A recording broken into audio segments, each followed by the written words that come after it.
Hey, welcome to Echoes from the Basement and X-Files podcast.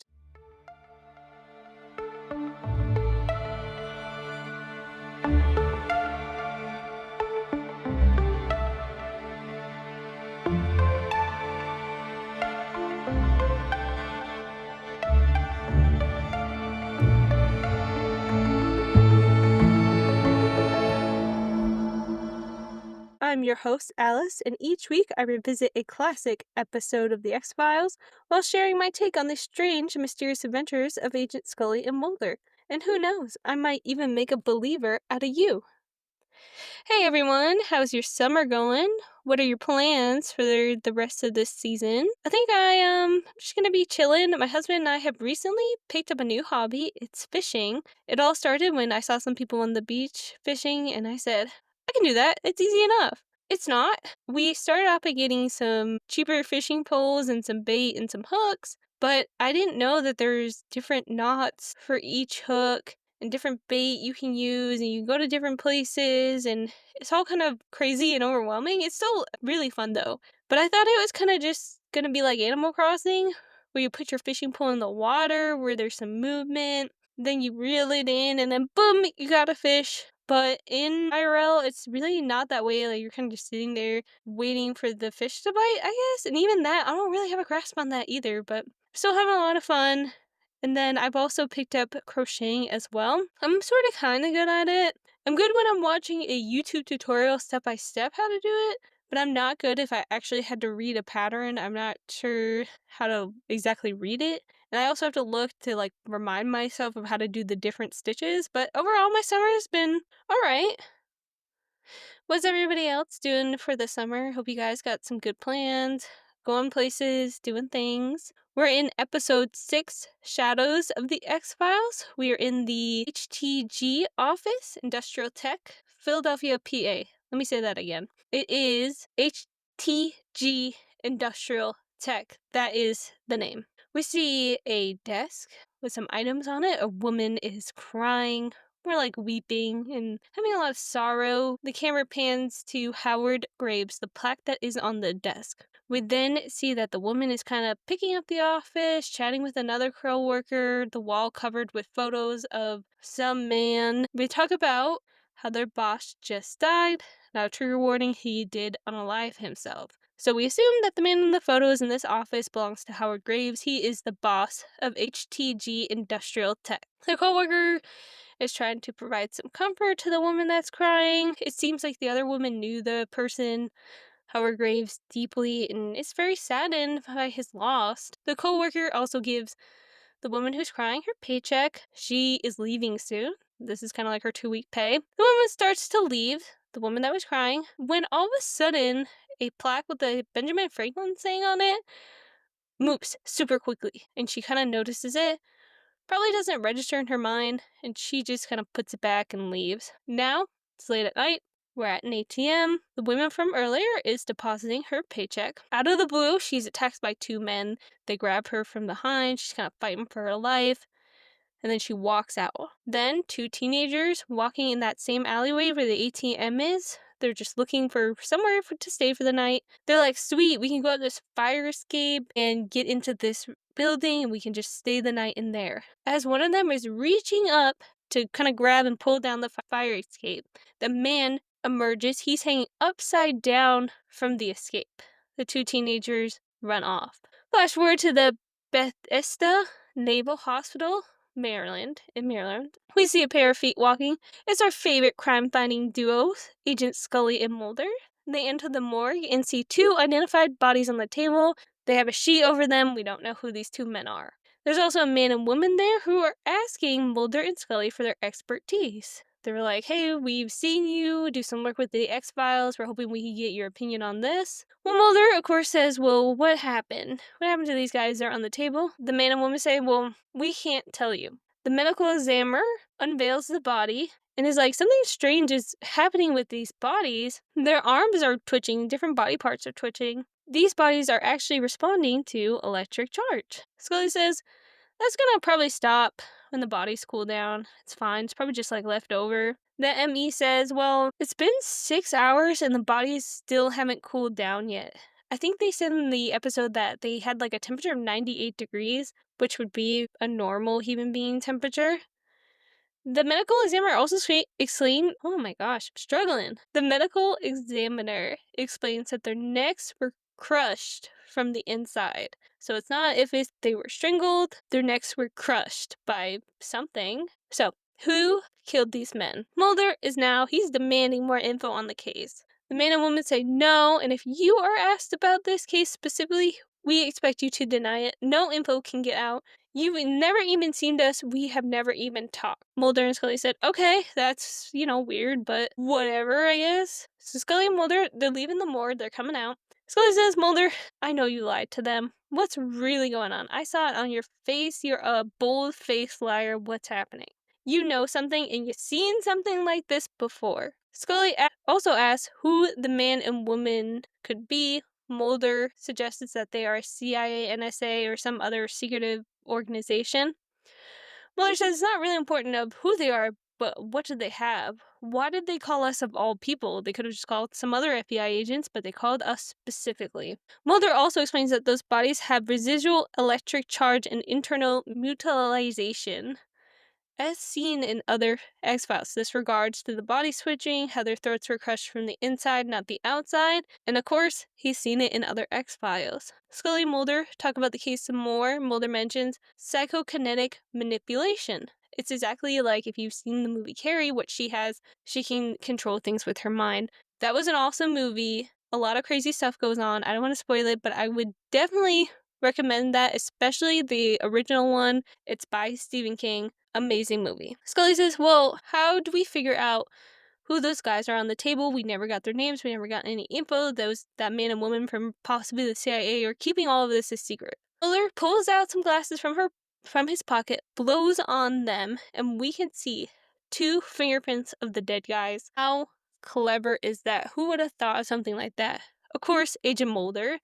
He wants to know everybody's secrets. He wants to know the truth. So he said, I'm going to work around this and I'm going to get some answers. Now we're back at HTG Tech. We find out that the woman's name is Lauren. She was the lady that was attacked and was depositing her paycheck through the ATM. She enters the office and kind of starts nervously flipping through the newspaper. Maybe she's trying to find some info from the other night, maybe seeing that she was involved. She kind of anxiously looks through it, but her new boss, Derland, wants to see her. Now they're in his office. They talk about the recent passing of Howard. He was the main boss there. Derland also gives this creepy talk about how their family, and kind of makes her uncomfortable. And he's like, I want my family. I want to take care of them. I really think you should stay, Lauren, and not quit. It's really weird. And then he grabs her face? Who does that? That's so weird. But his bracelet gets real tight, as if somebody is trying to pull his hand back from her face. It's hurting him.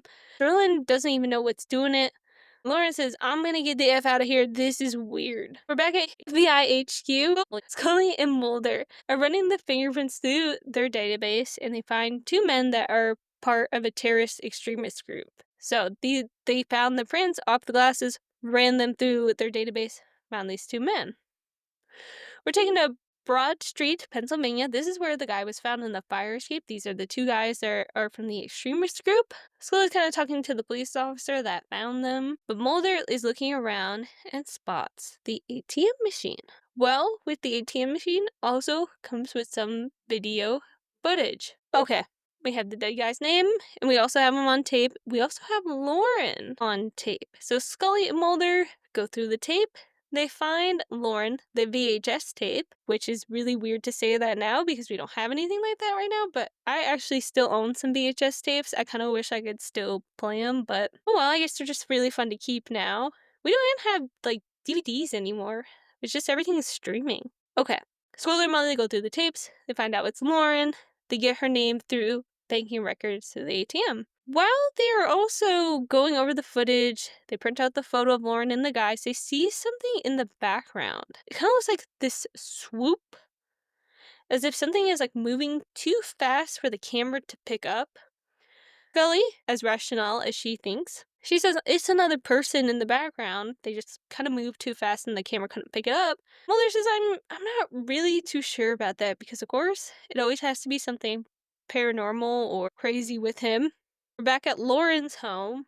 Scully and Mulder, they mean business and want to talk to her. Lauren is packing up, and she kind of looks like she's moving. She's got boxes everywhere, house is kind of a mess, it's sparse in there. Scully and Mulder knock on the door. She says, this is kind of a bad time right now. I really think you should go. Mulder just, like, barges his way in, because of course he does. So Scully shows her the picture of the two men that are part of the terrorist group, like their mugshots. Scully says, have you seen this man? Have you seen this boy? Have you seen one of the Terminator movies? Lauren says, no, but I've never seen those men in my life. Scully says, are you sure? And then gives her the picture of them wrestling her. Oh, that makes sense.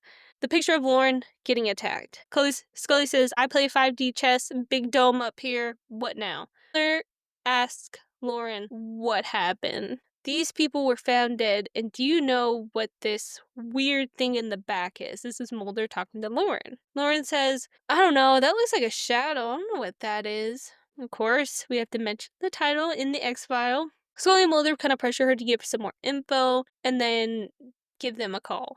Kind of really got nothing out of this conversation, but I guess sometimes you win, sometimes you lose. Scully and Mulder start walking to the car. They talk about Lauren and how could it be possible that she took down two grown men. She looks like a smaller woman. How could she possibly break their necks? She would have to be some kind of like karate champion. Meanwhile, Lauren is looking through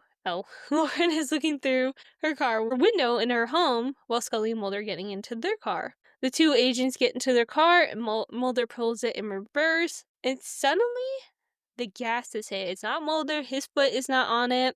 They back all the way up at an extreme rate and hit another car. Seems like personally I read it as some kind of warning. Now, if I was involved in something like that, a potential phenomenon hit my gas on my car, I don't think I would ever drive again. I barely like to drive as it is. I get really bad driving anxiety. I would never drive again after this. I don't know how Scully and Mulder just like kept their cool during that. Like they seemed like they were a tad freaked out, but not really. But I would be terrified. Now Scully and Mulder are at the mechanic's office where they talk about what just happened. How could you explain this? Mulder says that the car is brand new, and the mechanic says nothing is wrong with the car. Scully says, well, somebody could have tampered with it while we were talking to Lauren in her home. We wouldn't have seen it. Mulder says, well, look at the car lights. They have an electrostatic charge. They're on, but the car isn't on. I didn't turn on the lights or anything. Just like the bodies at the morgue with their twitching. Scully, on the other hand, thinks Lauren is somehow involved. Mulder thinks that if somebody perhaps raise their body's electrostatic charge to an insane level, it could affect people. So his theory is that somebody kind of has psychokinetic powers, they have like electrostatic charges, and they move objects, basically, like I said before, like Carrie, and they're doing all of this. Scully says that is really impossible. Good theory, but also bad theory because that's impossible. A person that could do that would be glowing. They would not be walking around. They would be glowing like a glow stick. Mulder says, well, there's cases like this in the X-Files of things moving on their own as a result of psychokinetic power usage. Scully sarcastically says, yeah, you know what? It was Lauren. She was using her powers and crashed our car. You're so right, Mulder. Mulder says, well, you know, it's either that or a poltergeist. Could be both. It's an X-File. Scully says, well, let's look at all the facts, right? We have an extremist group attack a woman that works for the DOD. So her company takes contracts from the Department of Defense, and that somebody also tampered with their car. Scully's theory is that Elle has some sort of accomplice. Which one do you believe? Is there a poltergeist? Is it something more paranormal? Or is it all Lauren and she has some sort of accomplice with her? Let me know. Now we're back at HTG. Scully and Mulder are watching Lauren and taking some pics of her. Lauren is going over to a worker. She says, stop. Do not paint this parking space. This is Howard's parking spot. Mulder kind of sees this and says, she's a little bit too upset about this space. What's up with that? let's figure out who Howard Graves really is. Now Scully and Mulder are back at the FBI HQ. They're looking up Howard in the newspaper, and he unalived himself, and Lauren was his secretary. Now, that makes there are 3 people that Lauren knew or really have a connection to that are dead. Mulder and Scully go to a cemetery, and they're kind of watching Elle. They're doing some more surveillance. She's grieving over a grave. Seems like it's Howard. She's crying. She puts some flowers on it. She leaves. Mulder is kind of questioning her of why would she go to her boss's grave? Wouldn't people be dancing on their boss's grave? Like, they're kind of glad that they're dead? Unless something else is happening. So after Elle leaves, Scully and Mulder, they go to the grave, they take a look, they see that one grave belongs to Howard, and they see another one that belongs to somebody named Sarah. Scully and Mulder decide to ask one of the caretakers that they see who Sarah is. He says Sarah was Howard's child and she had an unfortunate accident involving their pool. Howard forgot to lock the gate. He kind of felt guilty for it. She, Sarah, would be 3 at this time. Well, at that time, I'm sorry.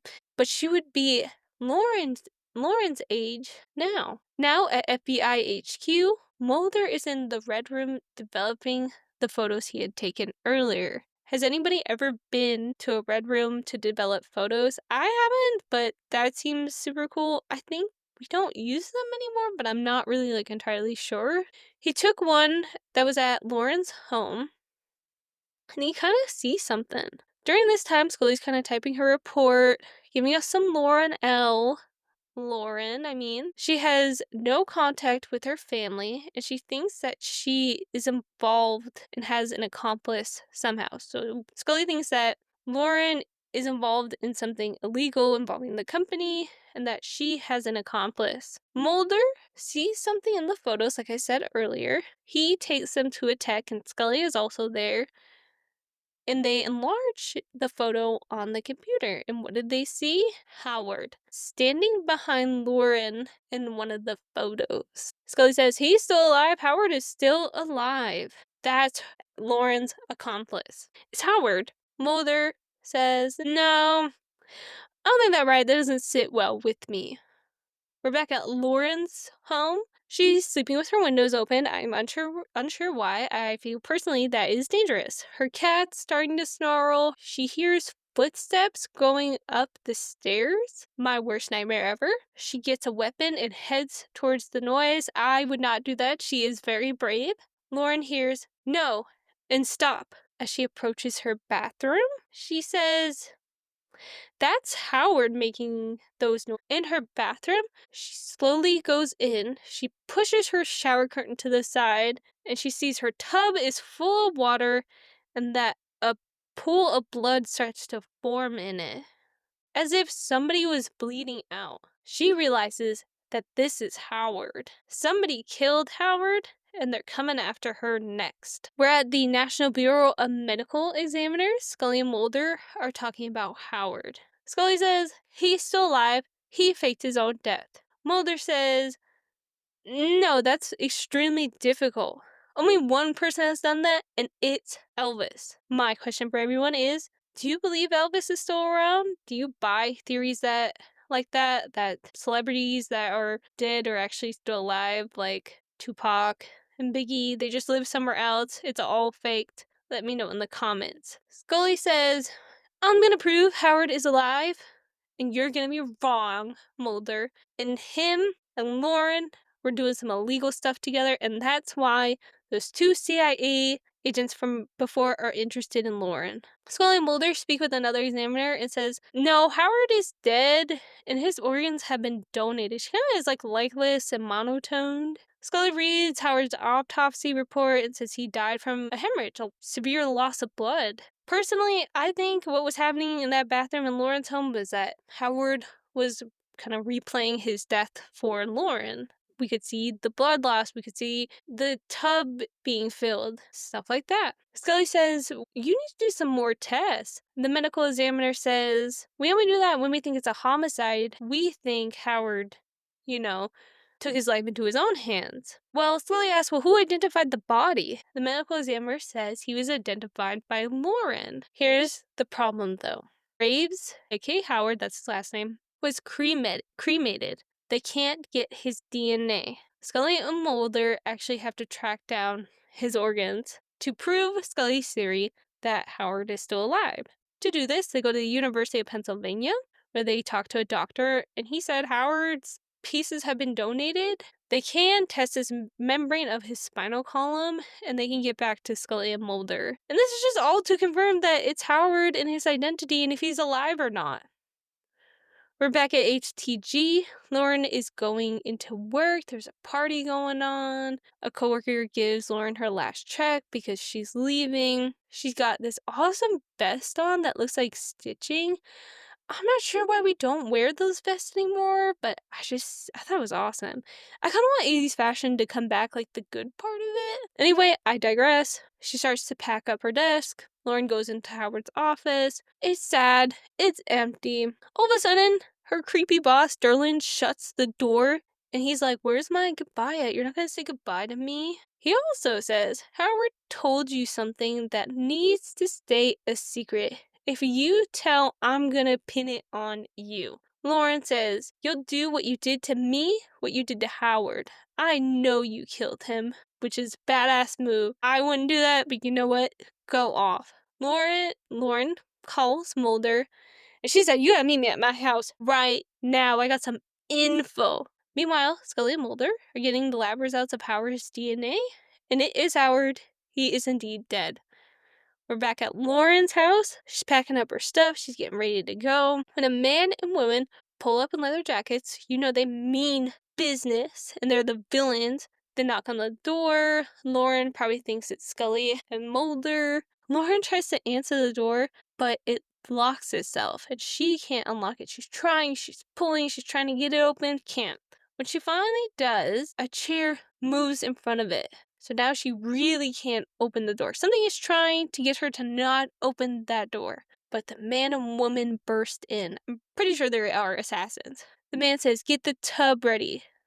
This is confirmation that they were the ones that killed Howard. Lights start to explode in Lauren's home. She is scared. The man, grabs Lauren, but a table comes out of nowhere and pins him against the wall. We kind of see this like invisible wave of a person kind of walk by Lauren.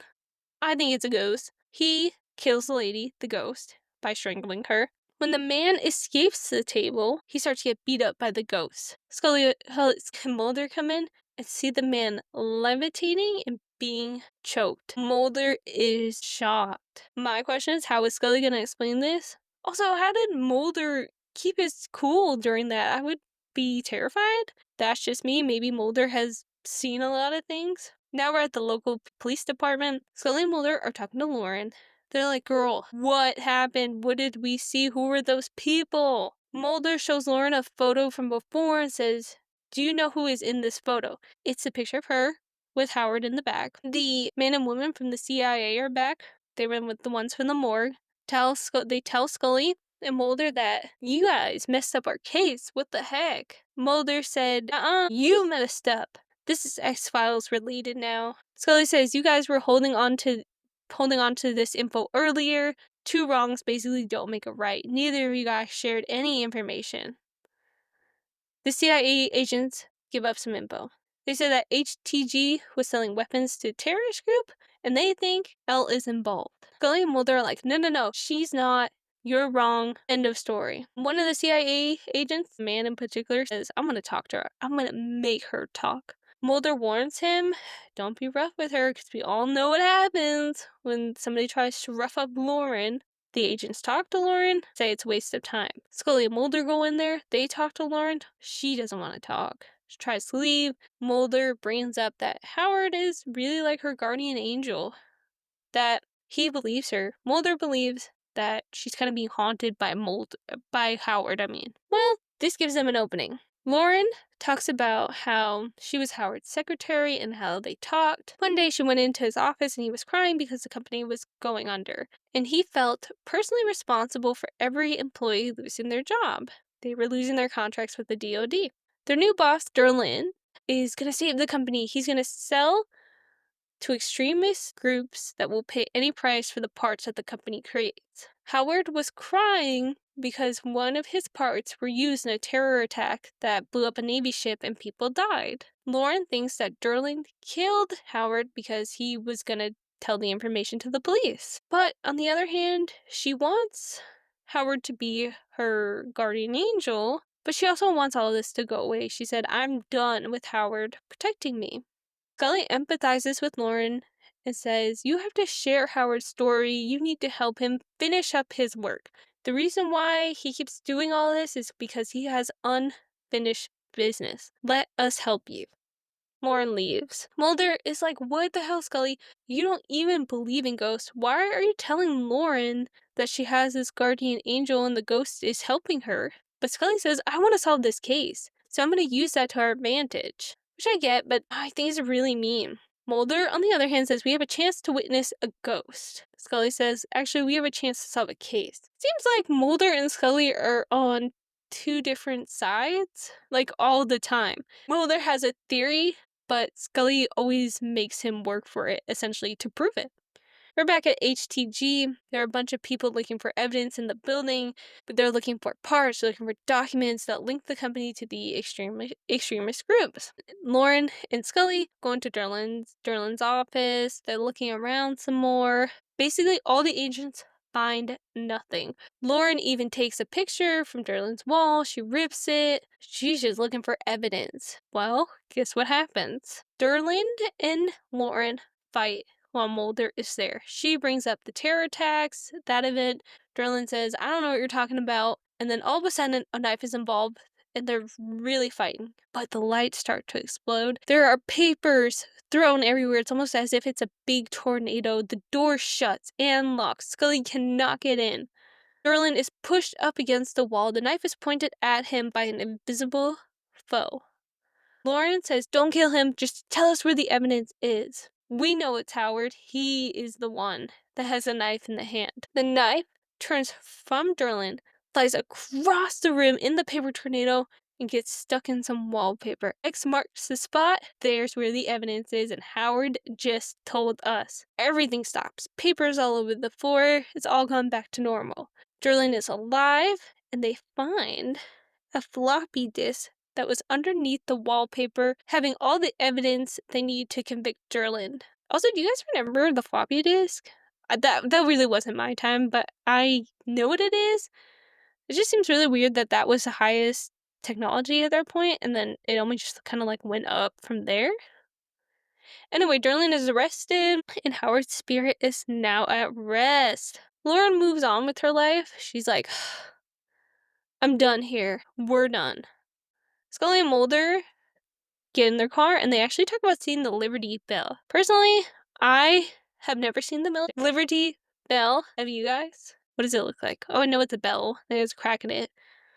But how's that experience, I guess I could say. The episode ends in Omaha, Nebraska. Elle's working at her new office job. She's starting her whole life over. She's talking with the coworker, and the coworker's cup starts to shake. Lauren starts to panic, thinking it's Howard. But the coworker says, "We gotta get a new building. All these trucks that drive past here, they just shake us." Through everything, Lauren still has the plaque that was on Howard's desk. Now, I'm gonna ask everybody, do you believe in the afterlife and ghosts? And what would you do if a ghost turned out to be your guardian angel? Would it make you happy? Would it make you sad?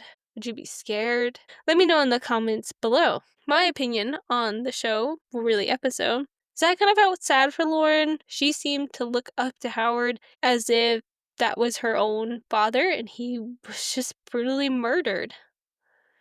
I would not be as brave as she was during Howard in the bathtub time and when he was walking up her stairs. Honestly, I would be terrified. And then when all that stuff happened in her house, like the guy being levitated, freak out, probably could never live there again. I would be so scared. I would move immediately if anything like that went on. But what do you guys think? What do you guys think of the episode? Let me hear your thoughts and opinions. And, of course, thanks for listening, all you truth seekers, abductees, and X-Files enthusiasts. Be sure to like, subscribe, and share the show. And remember, the truth is out there. You just have to find it.